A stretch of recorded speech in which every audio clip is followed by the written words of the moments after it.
Queridos, eu não sei você, mas eu já ouvi, durante todo aí o meu tempo de igreja, que foi a vida toda, muitos crentes usando o símbolo do deserto para se lamentar. Dizendo assim, eu estou no deserto. E essa expressão era sempre muito carregada de uma conotação bastante desagradável, bastante ruim. E era como se fosse a representação assim de... É como se eles quisessem dizer assim, olha, eu estou vivendo uma prova, um período de sofrimento extenuante, de luta intensa, e quase sempre a conotação também era de um sofrimento imerecido. Eu não sei se você já teve essa experiência, mas eu já ouvi muito isso. Eu estou no deserto. E aí, dentro então desse dialeto cristão, o deserto parece uma coisa muito ruim. O deserto tem esse tom bastante desagradável. Mas, será que o deserto é só isso mesmo? Será que deserto significa só essas coisas que, em geral, a gente costuma associar a essa ideia, esse símbolo do deserto? Qual será o propósito de Deus nesses lugares tão inóspitos, tão áridos da vida? Por que um Deus de vida, por que um Deus de amor, por que um Deus bom levaria seus filhos, conduziria seu povo a um lugar que tem essa sombra de morte e de dor e de tristeza? Então, eu quero meditar com os irmãos um pouco sobre essas questões, que eu acredito que todo cristão, em algum momento da vida, tenha lidado com elas. Em algum tempo a gente perguntou, mas o que será que esse deserto quer dizer? Mas o que será que isso tem importância na minha vida? Por que eu estou passando por isso? E aí eu queria dizer algumas coisas para vocês, e assim, são lições que eu aprendi, especialmente durante a minha leitura bíblica do ano passado. Foi algo que eu senti muito forte no meu coração enquanto eu estudava a palavra. Veja, algumas coisas eu vou dizer aqui a você a respeito de deserto. A primeira coisa que eu entendi é que Deus nunca leva alguém ao deserto se ele não tiver algum assunto a tratar com essa pessoa. Então, entenda, Deus nunca leva ao deserto alguém que ele não tenha algum assunto a tratar. E quando eu falo essa sentença, entenda que ela tem um tom bastante, uma amplitude bastante grande. Quando eu falo assim, assunto a tratar, e a gente associa isso a deserto, em geral você vai pensar assim, algum pecado escondido, alguma coisa muito escabrosa e tenebrosa que você precisa tratar no seu caráter, é por isso que Deus te levou ao deserto. Não, quando eu digo Deus tem um assunto a tratar com você no deserto, não quer dizer necessariamente um pecado ou algo do seu caráter que precisa ser repaginado. Talvez seja uma virtude que precisa ser desenvolvida. Talvez seja um aperfeiçoamento da sua intimidade com Ele. Talvez seja algo que Ele quer te dar, não te retirar. Compreende? Então, quando Deus nos coloca num deserto, entenda, isso não é uma sentença de morte, querido. Pelo contrário, é um chamado a uma nova vida. A um novo tempo. Outra coisa importante que eu queria te dizer sobre o deserto é que o deserto, ele nunca é o nosso destino. Ele sempre é a nossa passagem. Ele sempre é transitório. Ele sempre é por um período de tempo. Ele sempre é um processo. Não é o fim, não é o destino final. Então entenda, o deserto, ele é um intervalo de tempo entre o que você é agora e aquele que Deus quer tornar você. Entre o seu coração, o fogo que o Senhor vai fazer você ter daqui a pouco. Então entenda, no deserto, a gente não faz casas, a gente só faz tendas, porque o tempo aí é uma permanência temporária. Mais outra coisa que eu quero dizer para você sobre deserto. Deus não te leva ao deserto para descobrir a natureza do seu coração, ou a consistência real da sua fé, ou quanto crente você é. Deus não precisa disso. Sabe por quê? Deus sabe tudo sobre você. Ele sabe quem você é e sabe quem você não é. Deus não te leva ao deserto para descobrir alguma coisa. Deus te leva ao deserto para revelar alguma coisa. Em geral, nós vamos ao deserto porque nós precisamos lidar com alguma coisa que nós não sabemos ou que nós não queremos descobrir ou aprender ou lidar. Então veja, Deus não está te levando aí porque Ele quer saber, colocar uma lupa melhor no seu coração para te ver melhor. Não, não. Ele já te vê suficiente para saber exatamente quem eu e você somos. Nós vamos ao deserto para que nós possamos dar de cara com quem nós somos. Nós vamos ao deserto para nos olhar no espelho e entender quem nós somos e quem Deus quer que nós sejamos. Veja bem. Então, muitas vezes nós olhamos para o deserto e pensamos nele como se fosse um juízo raivoso de Deus, como se fosse o símbolo da vara e do cajado de Deus, como se fosse um momento de castigo que Deus está te impondo. E, sabe, isso não representa muito bem o Senhor. O Senhor disciplina? Sim. O Senhor é justo em seus juízos? Sempre. Mas sabe, Ele, além de justo, também é muito gracioso. Toda a disciplina de Deus, toda a correção de Deus é sempre carregada de graça. É sempre anúncio de misericórdia. Então veja, às vezes a gente olha assim para a trajetória do povo de Israel e fala, poxa, Deus colocou o povo de Israel no cativeiro. Gente, a Babilônia foi um tempo difícil. A Assíria foi um tempo difícil. Então Deus estava fazendo isso porque Ele é muito difícil, porque Ele é muito mau? Não, é porque Ele é muito bom. Entenda, quando Deus nos coloca aí, Ele não tem numa posição de deserto para efeito de disciplina. Ele não tem a intenção de nos destruir, de nos esmagar, de dizer, viu que eu que mando? Não, não. A intenção de Deus é sempre te levantar, é sempre te erguer, é sempre te levar para um patamar novo, é sempre te colocar em outro nível, é te levar para outro estágio de fé e de caminhada com Ele. Então, e talvez você já tenha se debatido com essa questão e pensa assim, puxa, mas por que os ímpios ficam de boa? Eles sempre estão bem, parece que eles estão felizes o tempo todo. Eles não passam aperto nenhum, vivem fazendo tudo errado e mesmo assim a vida para eles é legal. Gente, deixa eu falar uma coisa para vocês. Talvez isso soe um pouco duro, mas à medida que eu leio a palavra, isso me parece muito claro. Veja só, Deus não precisa levar ímpios impenitentes nesse nível ao deserto. Ele não precisa levar gente que já decidiu do seu coração rejeitar o convite da graça. Esses Deus não precisa levar para o deserto. Sabe por quê? Para esses, o deserto é inútil. Para esses, está reservado o juízo, um deserto eterno. Agora, para aqueles que têm um coração moldável, para aqueles que têm um espírito capaz de ser quebrantado, para aqueles cujo ouvido ainda tem conserto, ainda pode ser desimpedido, os olhos cujas escamas ainda podem ser removidas, para esses o deserto é uma bênção, o deserto é muito eficiente.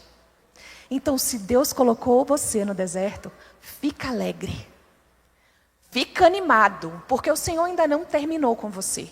Porque o Senhor ainda não completou a obra dele com você. Ele quer te ensinar mais. Ele quer te colocar em outro nível. Ele está trabalhando em você, caminhando com você. Ele está ensinando você.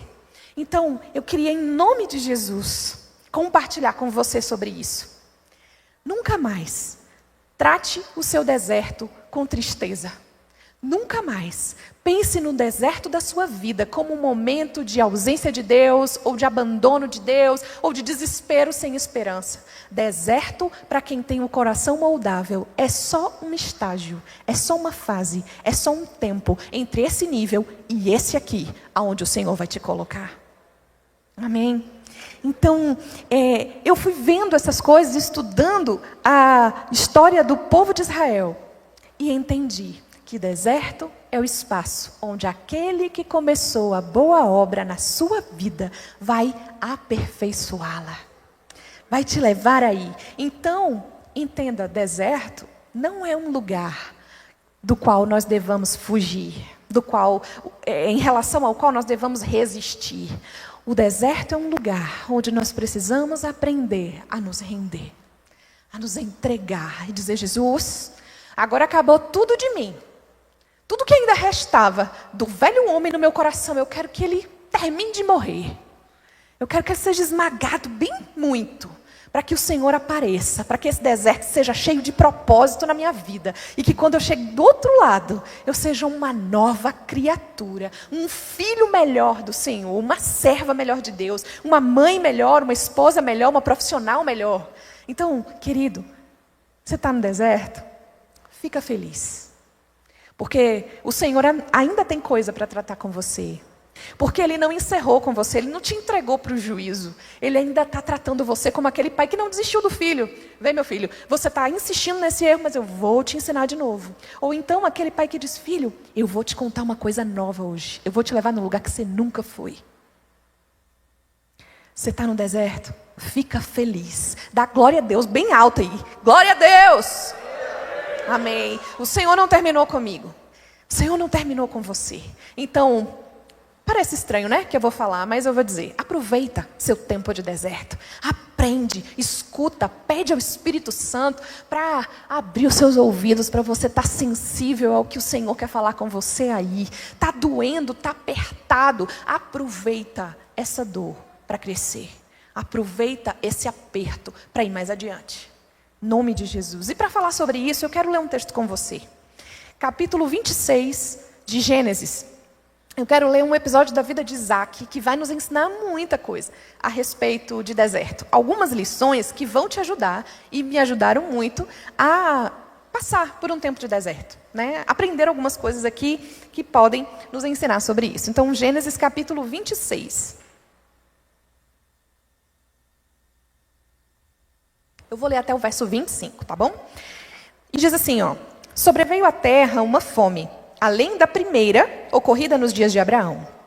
Por isso, Isaac foi procurar Abimeleque, rei dos filisteus, em Gerar.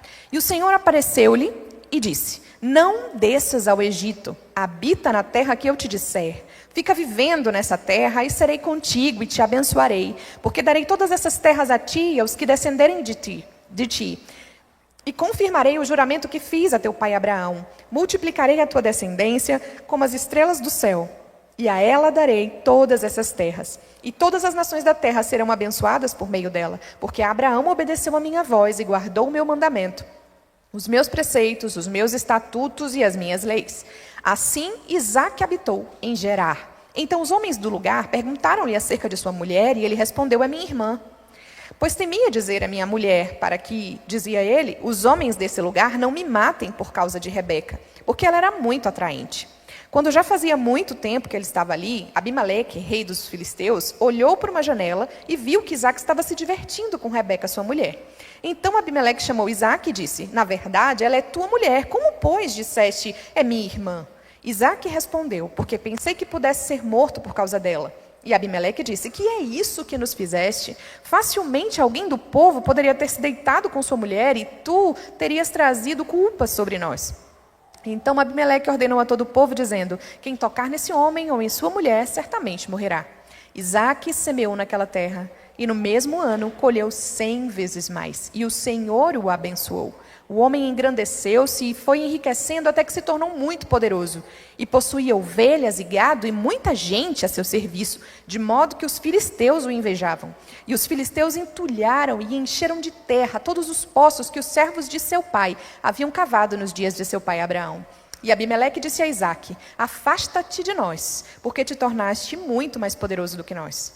Então Isaque partiu de lá, acampou no vale de Gerar e passou a habitar ali. Isaque tornou a abrir os poços que haviam sido cavados nos dias de seu pai Abraão, pois os filisteus os haviam entulhado depois da morte de Abraão, e deu-lhes os nomes dados por seu pai.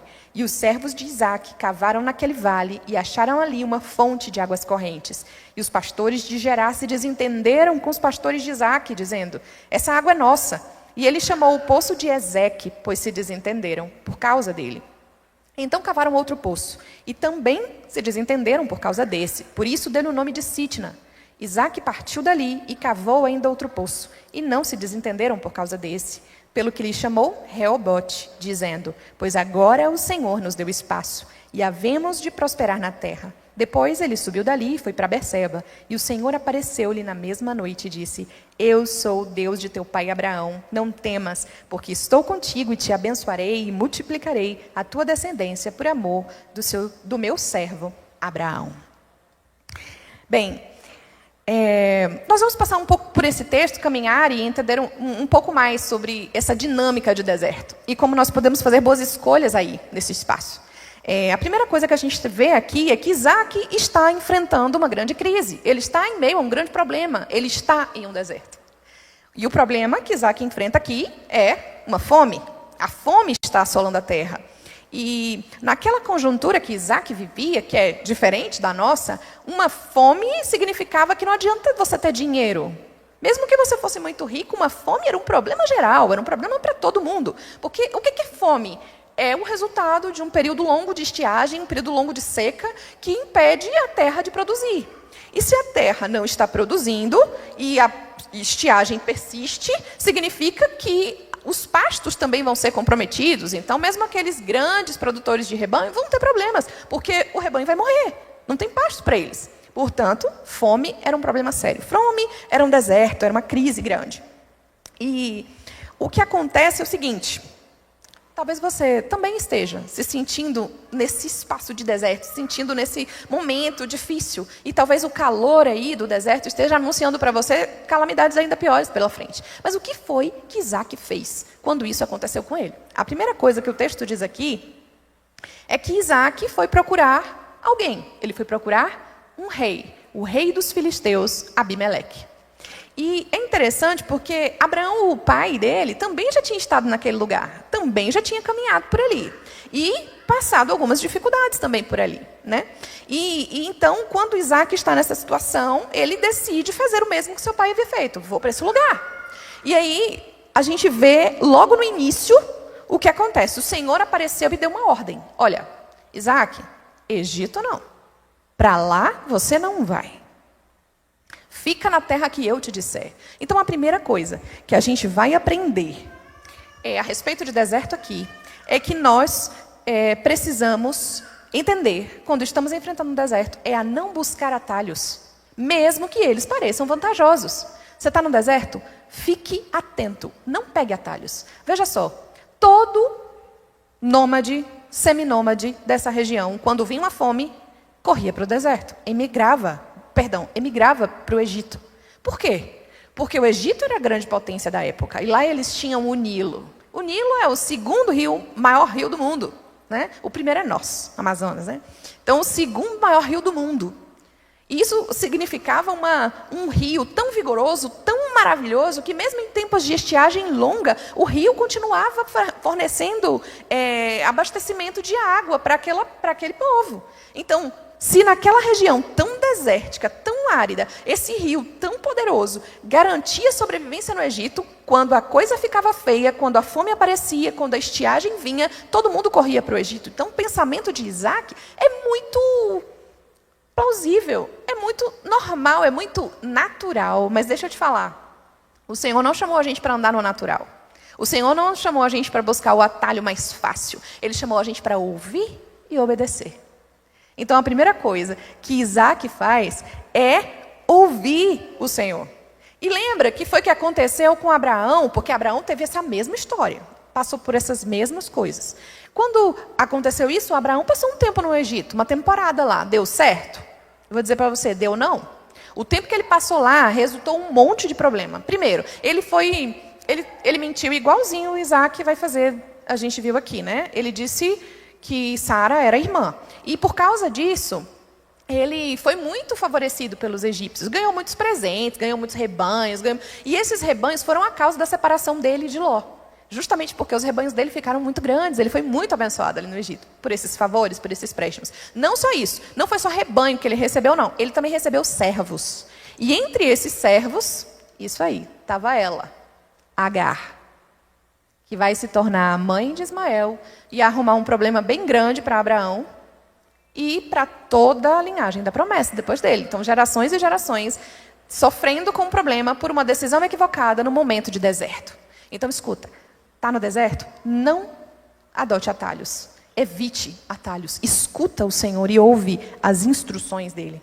Porque no deserto a gente não pode seguir as circunstâncias, a gente tem que seguir a voz de Deus, a gente tem que seguir a direção das promessas de Deus, a direção da bênção de Deus. O que Deus fala para ele? Deus diz assim, ó, não vá para o Egito, Fica na terra que eu te disser, e aí eu vou te abençoar. E então Deus reforça para Isaac toda a bênção abraâmica. Reforça tudo de novo. Olha, o que eu fiz, o juramento que eu fiz a teu pai, isso vai ser cumprido na sua vida, se você obedecer. Se você cumprir. Então nós aprendemos aqui que nós não andamos por vista, nós andamos por fé, nós andamos baseado na promessa, nós andamos baseado nas circunstâncias que Deus determinou para nós. A gente não anda com medo de deserto, a gente anda na direção que a voz de Deus nos direciona. É para lá que a gente vai, não importa. Ah não, mas lá tem água, aqui não tem, mas Deus mandou eu ficar aqui. E aí? Eu vou ficar aqui. Eu vou obedecer ao Senhor, eu vou escutar. Sabe por quê? A bênção de Deus não é para desobedientes. O Senhor não tem compromisso com as nossas escolhas erradas. O Senhor não tem compromisso com as nossas loucuras. O Senhor não tem compromisso em nos garantir a palavra dEle quando nós não estamos na nossa rota de obediência. Se nós nos desviamos da obediência, então as promessas do Senhor não podem se cumprir na nossa vida. Você quer viver debaixo da promessa? Você quer viver debaixo da bênção do Senhor, do favor dEle? Então obedeça. Escuta a voz do Senhor falando com você e obedece. Vai na direção daquilo que o Senhor te disser. Não vai para outro lugar. Ah, não, mas lá é mais fácil. Ah, não, mas ali é mais tranquilo. Ali tem uma sombra melhor. Escuta a voz de Deus. Não tenta seguir o que você está vendo, porque não vai dar certo. Então, quanto a essa primeira ordem sobre ficar na terra, Isaac, tirou 10. Passou na prova, foi aprovado. Mas logo em seguida o texto diz que o povo da terra começa a perguntar sobre Rebeca. O que ele faz? Ele mente. Ele fala que Rebeca é sua irmã. E aí temos um problema, né? E aí Isaac vai cometer esse pecado. Aí você fala, não, mas foi só uma mentirinha de nada. Que isso? Não precisa também tanto alarde. Vou falar uma coisa para você. Não foi só uma mentirinha de nada, se você pensar na profundidade do que foi que ele fez. Olha só. E outra, ele já tinha visto essa história acontecer na casa dele. Mas ele vai lá, e faz a mesma coisa que o pai dele tinha feito. Sabe que os filhos tendem a repetir os erros dos pais. E isso aí para a gente, pai, é uma puxada de orelha forte, né? A gente precisa andar bem bonitinho para o Senhor dar a graça da gente poder dizer como Paulo, né? Sede meus imitadores, como eu sou de Cristo. Bom, mas Isaac tropeça nesse assunto. E ele mente sobre isso. E não é só uma mentira, porque essa mentira ela revela também outros problemas. Primeiro, revela que Isaac falhou em confiar a Deus a sua segurança. Significa também que ele desonrou a sua esposa. Ele colocou a esposa dele numa situação de exposição totalmente desnecessária, altamente arriscada. Quando ele mente assim, ele faz o quê? Ele coloca a esposa na frente como um escudo para protegê-lo da sua própria covardia. Eu estou com medo, vou botar minha esposa lá na frente. E isso é um comprometimento, né? Ele está ali comprometendo uma ordenança, um dever do marido. O marido tem dever de ter um amor sacrificial pela esposa. O que ele faz aqui? Olha, qualquer coisa, o problema é seu, eu estou livre aqui. E ao fazer isso, ele também deixa de confiar em Deus. Então, a gente vai perceber que esse erro de Isaac foi corrigido. Foi repreendido pelo Senhor, porque deserto também é lugar de acertar esse tipo de conta, né? E aí a gente vai ver, com relação ao processo de Isaac nesse assunto, o que vai acontecer, né? Outra coisa também acontece, que é o fato de Isaac ter pisado na bola feio no seu testemunho. Olha que vergonha. Que coisa, porque o rei dos filisteus olha da janela e entende tudo. Fala, isso não está certo. Você não foi verdadeiro com isso que você fez. E você colocou todo mundo em risco por causa disso. Veja, um rei ímpio repreendendo o homem de Deus. Que vexame, que vergonha. Que vergonha. E aí, eu imagino que essa reprimenda deva ter doído um tanto em Isaac. Deva ter sido um pouquinho humilhante, né? Imaginar que é o rei pagão, é o rei filisteu que vai ter que puxar a orelha de Isaac nesse assunto. Mas veja, nesse teste, então, Isaac foi para a recuperação. Mas Deus é sempre um Deus de misericórdia. Deus é sempre um Deus de graça. É deserto, é dificuldade, Ele está tendo um espaço de desafio para viver, e tropeça em algum momento, porque a gente falha, gente. Mas Deus é bom, e a sua misericórdia e a sua graça nos dão sempre outra oportunidade. Apesar de Isaac ter falhado, na sua confiança em Deus, o Senhor o abençoa, né? O Senhor vai continuar a manter sobre ele a bênção, a sua bênção. E aí nos versos de 12 a 14, a gente vai ver aqui o que acontece. Versos de 12 a 14, olha só. Aqui nós vamos aprender outra lição sobre o deserto. A gente vai entender que nós precisamos fazer o nosso ordinário e esperar que Deus faça o extraordinário. A gente olha para o texto aqui, verso 12, diz que Isaac fez o quê? Semeou na terra. Isaac fez o que era ordinário, o que ele podia fazer, o que era a responsabilidade dele fazer. E Deus o abençoa poderosamente. Calvino falava assim, ó, orare et labutare. Quer dizer, orar e trabalhar. E quando Calvino falava assim, ele estava falando sobre a dinâmica hermenêutica que ele usava, né? Ou seja, a forma como ele adotava o método dele para estudar, ler, interpretar as escrituras. No entanto, essa máxima aí do Calvino vai servir para qualquer área da nossa vida, especialmente em tempos de deserto. Querido, está no deserto? Orare et labutare. Ore e trabalhe. Confie no Senhor e coloca a mão na massa. Não desiste não, não entrega as armas não, não se rende não. Ora e trabalha. Ora e trabalha. Faça o seu ordinário, que o extraordinário é por conta de Deus. Ele vem e intervém e entrega aquilo que você não pode fazer. Mas o que você pode fazer lhe compete. É seu trabalho, é seu papel. E é engraçado que Isaac semeia aqui.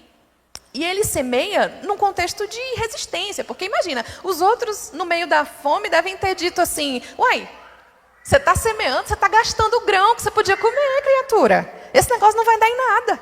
Semear o grão aí, vai adiantar de quê? Mas Isaac semeia, confiado em quê? Nas circunstâncias? Não, confiado no que ele ouviu, confiado na promessa. Então ele semeia. E eu quero encorajar você a fazer isso também. Semeia no seu deserto.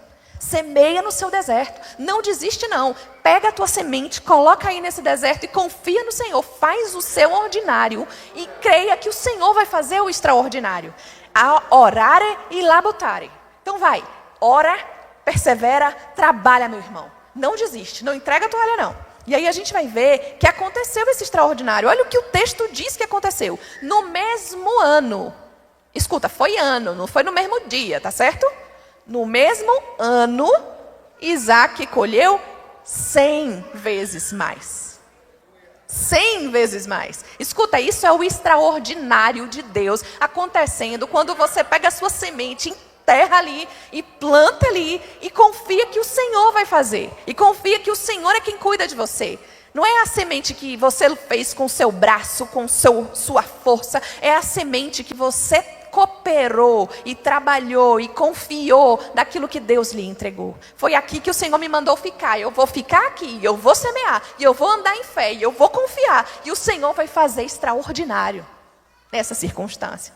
Gente, viver extraordinário no deserto é coisa fantástica demais. É coisa fantástica demais. Não é? E o Senhor está nos chamando para viver esse tipo de experiência, né? Porque o deserto ele é uma espécie de encruzilhada. Você tem duas maneiras de caminhar aí. Você pode caminhar com aquele passo dos desanimados, dos fracassados, dos derrotados. Ou você pode caminhar por esse lugar com o passo dos entusiasmados, com o passo dos encorajados pelo Espírito, com o passo daqueles que confiam na promessa de Deus, com o passo dos crédulos, daqueles que pegam uma promessa e dizem, eu não solto, igual Jacó, eu fico aqui. Enquanto não me abençoares, eu não saio daqui não. É aqui que eu vou ficar. O Senhor não mandou ficar? É aqui. Meu lugar. Então, avança, querido. Avança. Não desanima. Não entrega as forças. Não entrega os pontos. Avança. Deserto é lugar para você crescer. Você vai sair daí melhor do que você entrou. Em nome de Jesus. Porque o Senhor está trabalhando contigo. Ele está caminhando com você aí. E te ensinando coisas que talvez você não tinha visto ainda. Aprendendo coisas que talvez você não tivesse outro modo de aprender. E aí a gente vai avançar aqui um pouco mais no texto e a gente vai aprender mais umas coisas. Aí vamos lá. Isaac semeou, colheu, maravilhoso. Depois ele começa a cavar poços. E aí ele cava poços, né? É uma bênção isso. Ele cava poços e esses poços começam... Primeiro ele começa desentulhando, né? Desentulhando poços e restabelecendo aí esses poços que o pai dele já tinha aberto. Mas veja, a lição de agora é a seguinte. Proteja seu coração da amargura. Proteja. Não deixa que as encrencas, os levantes, as oposições possam esmorecer a sua fé, ou te derrubar, ou te entristecer, ou fazê-lo fraquejar. Isaac enfrentou bastante oposição, não foi? Ele começa a cavar um poço, a turma entulha os poços, ele começa a trabalhar, cavar um poço, e o povo está atrás ali, e fazendo todo um trabalho de perseguição mesmo profunda. E aí, o que a gente percebe aqui, nessa dinâmica que a gente vê, é que é engraçado o seguinte: a gente está vendo que essa região tinha poços que Abraão tinha cavado, certo? Mas o que os filisteus fizeram com os poços que Abraão cavou? Entulharam. Agora, pensa comigo aqui. Tem muito tempo que Abraão não estava mais caminhando ali, não estava mais andando naquela terra. Mas esse povo é tão invejoso, e a inveja está tão consumindo tanto o coração, inclusive a lógica e o raciocínio, que ao invés de usarem a água do poço que Abraão cavou, o que eles fazem? Entulha. Fala, se eu não tenho água, você também não vai ter. Gente, é uma coisa louca isso. A psicologia, a psicologia, né, humana já começa a estudar isso e percebe que as pessoas têm mais facilidade para ser solidário aos outros no meio da dor, solidário aos outros quando eles estão em situação de dificuldade. Mas tem muito mais problema, muito mais resistência a celebrar as vitórias. Isso é um negócio que a psicologia já constatou, já detectou. E é muito triste. E nessa hora a gente vê um pouco desse espírito aqui. Não, se a gente não tem água, vocês também não vão ter. Fecha esse negócio aí, fecha esse negócio aí. Então, mas apesar dessa oposição dos outros, o que mais impressiona nesse caso é a reação de Isaac. Você já olhou o que ele faz? Gente, ele não reclama nada, ele não briga nada, ele não roda a baiana. Ele simplesmente passa para frente e cava um novo poço. Vai para frente e cava outro poço. E olha só, isso aqui é a verdadeira essência do que é ser manso. Ser manso é isso. Ser manso não é ser frouxo. Ser manso não é ser tolo. Ser manso não é ser capacho de ninguém. Não é não ter opinião. Ser manso, vou te dar aqui uma definição ótima. Ser manso é quando você tem todos os recursos e o potencial e força para esmagar o outro e defender a sua posição, mas você decide não fazer. Ser manso é quando você decide sofrer o dano, você decide e prefere perder, ainda que o direito legal seja seu. Isso é ser manso. E Isaac nos dá uma aula bem dada a respeito disso aqui nesse episódio. Gente, ele não fala um A. Ele podia dizer, vem cá, vocês estão bem não, né? Porque esse poço aqui foi meu pai que cavou, ó, faz há tempo. Eu já vim aqui, já reabilitei o poço e vocês estão... Ele teria todo o direito, gente, de fazer isso. Mas o que ele faz? Deixa os reclamadores para trás, o poço para trás, caminha e abre outro poço. Escuta, sabe qual é a lógica disso? É assim, ó, Isaac entendeu que ele não foi chamado para brigar. Ele não foi chamado para contender, ele não foi chamado para bater boca, ele foi chamado para ser uma bênção. E ele entende que a bênção de Deus caminha com ele. Ora, se não foi a força do meu braço que fez esse poço brotar, foi a bênção de Deus, então fica esse poço para lá e eu vou para frente cavar outro poço, que a bênção de Deus está comigo, e esse poço também vai brotar. Eu não preciso brigar por aquele. Eu não preciso fazer confusão por aquele. Eu posso caminhar adiante e posso confiar no Senhor, que o favor dele está comigo, e eu vou orar, e eu vou continuar trabalhando, até que o Senhor me coloque no lugar que eu tenho que ficar. Tá? Se você está em Sitna, se você está em... Como que é o nome do outro poço, gente? Vou ficar nesse. Se você está em Sitna, um lugar onde o povo ainda está brigando pelo poço, vai para o próximo. Até você chegar em Rehobote. Aí você vai chegar no lugar que ninguém vai contender mais com você. Ali o poço é seu, a bênção de Deus vai se estabelecer e você pode ficar em paz e tranquilo. Não vale a pena a gente entrar em certas brigas, não vale a pena a gente discutir por coisa pouca. Então, o favor do Senhor está com você. Pode caminhar mais um pouco e abrir um novo poço, porque ele vai brotar. Em nome de Jesus.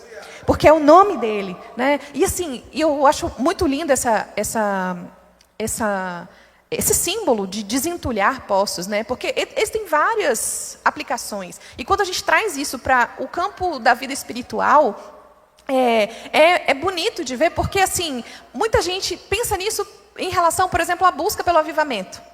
Então, assim, é interessante que, veja, primeiro, Isaac não começa cavando um novo poço, ele começa desentulhando os antigos. Então, assim, o avivamento é um poço antigo, que só está entulhado. A gente não precisa de novos métodos, a gente não precisa de novidades, a gente não precisa de uma revelação ultra nova para ver essa água borbulhar de novo. A gente precisa desentulhar os poços antigos. A gente precisa buscar as antigas veredas. O que a gente precisa é retornar ao caminho antigo. Aquele caminho onde as águas do avivamento já brotaram outra vez lá no passado. Então, é avivamento que você está buscando? Você não precisa de novidade, você precisa de desentulhar os poços. Você precisa de tirar de dentro de você esse entulho dos filisteus. O que é isso? Entulho dos filisteus. É o mundanismo, gente, é o pecado, é vícios, coisas que, assim, mentalidades e um pensamento, às vezes, associado mais ao século do que à palavra. É disso que a gente precisa. A gente precisa voltar ao fervor da oração, da busca de entender a palavra. A gente precisa de voltar, círculo de oração mesmo. Precisa reunir, botar o joelho no chão e clamar pela presença de Deus. Isso é o que faz o fogo descer. Isso é o que faz o poço brotar. E sabe, Jesus diz assim, ó. Quem crê em mim, do seu interior, fluirão rios de águas vivas. Então o que a gente precisa é desentulhar esse poço aqui, ó, do nosso coração. E tirar daqui toda essa sujeirada que está impedindo o Espírito de fluir e de brotar em mim, em você, no nosso meio. Então que o Espírito Santo possa nos conduzir nessa busca. Que nós possamos realmente desentulhar esses poços. Desentulhar os nossos corações, a nossa mente, a nossa vida, de tudo aquilo que tem impedido o Espírito de fluir através de nós. Espírito Santo, tira tudo que é entulho dos filisteus, tira tudo que é desse mundo, tira tudo que não é teu, faz o velho homem morrer e nos dá vida, vivifica mesmo o nosso espírito em ti e que o teu espírito seja uma fonte a jorrar dentro de nós, daqui para a vida eterna, em nome de Jesus, Olha, e a gente vai ver aqui que Isaac fica empenhado em reabrir novos poços, em caminhar, ir adiante. Ele não olha para trás. Ele não só não briga, como ele não lamenta. Ele não reclama. Ele só parte adiante e segue no propósito. É para frente que eu vou, caminhando adiante. Eu não vou sair daqui enquanto eu não chegar no lugar onde o Senhor quer que eu me instale. E aí é lindo, porque ele fala assim, ó, que ele chegou nesse lugar, em Reobote. E o que ele faz aí? E o Senhor... ele entende que ali é o lugar onde ele vai prosperar na terra, porque o Senhor lhe deu essa vantagem, esse espaço. E aí acontece, a partir do verso 23, que ele vai para Berseba, ele vai para um outro lugar, e ali nesse lugar algumas coisas muito lindas acontecem. Quando ele chega lá, a primeira coisa que ele faz, a primeira coisa que acontece é o Senhor aparecer para ele. Olha aqui. Cavou poço, foi entulhado. Cavou poço, foi entulhado. Não brigou, não bateu o pé, não fez escândalo. Seguiu cavando poço. Seguiu. Até que ele chegou em Reobote. Quando ele chega nesse lugar, o Senhor apareceu a ele. E nesse lugar que o Senhor se manifesta a ele. Nesse lugar em que o Senhor se revela. Então, é aí que ele faz o quê? Cava um poço e arma a sua tenda. Faz um altar. Olha só essas três coisas que ele fez em Berseba. Ele viu o Senhor, cavou um poço, ergueu um altar e montou ali a sua tenda. Porque o lugar da presença de Deus é o lugar onde a gente tem que armar nossa tenda. Eu vou ficar e me instalar no lugar da briga? Não. Muito obrigada. Eu vou ficar no lugar da manifestação da presença de Deus. Eu vou ficar onde o Senhor se revelar. Aí eu armo minha tenda. Aí eu cavo um poço de novo. E aí eu ergo um altar. Isso é uma coisa linda demais. Você pensar que Isaac reuniu no mesmo lugar, na mesma geografia, um poço e um altar. Um poço e um altar. Você tem que abrir na sua vida, no lugar onde você habita, um poço e um altar. Sabe o que isso significa? Combinar trabalho e adoração. Trabalho e adoração. Você precisa viver na mesma atmosfera espiritual, tanto no trabalho quanto na adoração. Trabalho e adoração caminham na mesma dinâmica. A gente não pode ter um comportamento aqui no espaço do culto, no culto público, no meio da igreja, e outro diferente no trabalho. Não, é o mesmo espírito, é o mesmo coração, é o mesmo crente, trabalhando e adorando. Trabalhando e adorando. Chegou no lugar, arma sua tenda, cava um poço, ergue um altar ao Senhor, porque é isso que o Senhor faz. Eu quero concluir e mostrar para você uma coisa aqui muito maravilhosa. Quando Isaac chega em Berseba, sabe quem vai aparecer lá? Você não vai acreditar. Olha aí, na sua Bíblia, verso 26. diz que Abimeleque, aquele rei, aquele mesmo rei dos filisteus que mandou Isaac ir embora, dizendo assim, ó, você aqui é persona não grata, você aqui não é bem-vindo não, pode ir embora. Então esse mesmo Abimeleque agora vai a Berseba visitar Isaac. Olha, ele vai, não vai sozinho não, vai com a equipe dele. Ele vai com o comandante do exército, vai com o conselheiro pessoal e chega lá querendo fazer amizade com Isaac. Chega lá propondo uma aliança. Olha só, aquele mesmo homem que havia repreendido Isaac por causa do seu delito, por causa do seu pecado, agora volta e que tinha mandado ele embora, porque ó, você está poderoso demais, você está mais forte que a gente, você não pode ficar aqui não. E agora, quando Isaac chega no seu lugar, quando ele vence, caminha o seu deserto, o que acontece? Os seus oponentes vão até ele, apertar a mão e dizer, nós temos que reconhecer que a bênção do Senhor realmente está com você. Escuta, por hora, pode ser que tenha muito opositor no seu deserto, tenha muita gente entulhando seus poços, mas preocupa com isso não. Segue adiante, está em Sitna, seu lugar em Rehobote, deixa Sitna para trás, caminha com fé, segue semeando, segue cavando poço, segue avançando e você vai chegar em Rehobote, vai chegar o tempo em que os seus oponentes vão ter que olhar para você e dizer, realmente, essa pessoa é imparável, não tem deserto que pare esse crente, não tem entulho que eu coloque que faça esse poço não brotar. Querido, avança no meio do seu deserto. Deserto é para crente crescer. Deserto é lugar para crente mesmo. É lugar para gente que o coração ainda está pronto para ser modelado pelo Senhor. Então fica tranquilo, fica feliz. Na verdade, Paulo não falava isso? Fiquem felizes quando passarem por tribulação, sabendo que a tribulação produz perseverança, perseverança, paciência, e a paciência, encorajamento, encorajamento, esperança, e a esperança nunca decepciona. Isso é deserto para crente. Se você tiver algum dia no deserto, ou encontrar alguém que está no deserto, conta para ele essa boa notícia. Deserto não é sentença de morte, é um convite a uma nova vida, convite a um novo nível, a um novo patamar. Amém? Que o Senhor possa abençoar a nossa vida e nos fazer igual Jesus. Ele agarrou a sua cruz, ele queria aquela cruz, porque ele sabia o que aquilo significava para mim e para você. Quando você estiver no seu deserto, agarra seu deserto. Agarra seu deserto e fala, Senhor, eu quero isso. Eu quero o que o Senhor quer me ensinar nesse tempo. Eu quero não me lamentar. Eu quero não me entregar. Eu quero não desistir, mas eu quero avançar. Sitna e outro poço por onde eu passar, que forem entulhados, eu vou deixar para trás e vou seguir até Rehobote. Eu não vou deixar esse deserto aqui e ficar fundado no meio dele. Não, eu vou crescer, eu vou aprender a lição, eu vou passar na prova, eu vou chegar do outro lado e contar e celebrar a nossa vitória. Em nome de Jesus. Você lembra de Jó?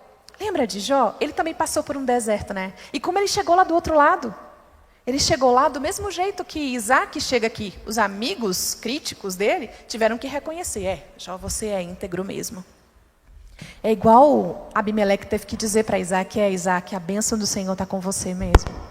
É verdade, não tem como negar. Escuta, é inegável a bênção do Senhor sobre a sua vida. Não desiste, não entristece, não desanima, não, avança. Avança com coragem, com determinação, com força, semeando no deserto.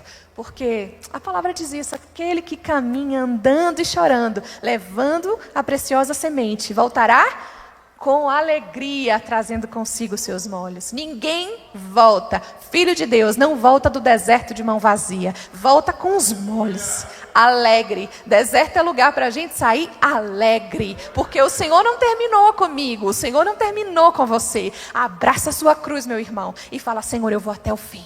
Eu vou até o fim e eu vou sair daqui vitorioso. A gente pode escolher. Como é que você quer sair do seu deserto? Como os fracassados? Ou como os vitoriosos? Eu quero sair como Isaac. Eu quero sair como Jó. Eu quero sair vencendo. Senhor, em nome de Jesus, nos leva por esse caminho de vitória. Nos leva por esse caminho de aprender. Nos leva por esse caminho de escutar escutar a sua voz, de ouvir o que o Senhor está fazendo. Nos livra, Senhor, de ser engolidos e sufocados pelas circunstâncias, talvez muito difíceis que nos cercam, pelo calor, talvez muito abrasivo desse deserto. Mas, Pai, nós queremos ir adiante, nós queremos caminhar e não desistir, se entulhar em nossos poços. Nós vamos cavar novos, nós vamos colocar a nossa semente nesse chão, ainda que pareça inútil, mas não será, porque a Tua palavra está conosco, porque o Senhor e o Teu Espírito estão sobre nós, repousam sobre nós e nos encaminham, nos dirigem para a vitória. Em nome de Jesus, Senhor, para ser aprovados por Ti. Deus, naquilo que nós temos falhado, tem misericórdia de nós. Naquilo que nós fraquejamos, Senhor, nos dá uma prova de recuperação, nos dá uma nova oportunidade de acertar, de fazer melhor, de corrigir, Senhor. Em nome de Jesus, nos tira, Senhor, do deserto vitoriosos. Nos tira daqui, Senhor, melhores, mais íntimos Teus, mais sensíveis a ver e ouvir quem o Senhor é, como Jó fez. Antes eu te conhecia só de ouvir falar, mas depois desse deserto, caminhando com o Senhor, agora os meus olhos te veem. Em nome de Jesus, que seja assim na nossa vida, que seja assim comigo, com meus irmãos, com a Tua igreja, Senhor. Em nome de Jesus, mesmo que seja preciso o deserto, não desista de nós, Senhor. Continua caminhando conosco, o Espírito Santo continua nos dirigindo e nos levando aonde o Senhor quer que nós cheguemos. Em nome de Jesus. Amém e amém. Glória a Deus.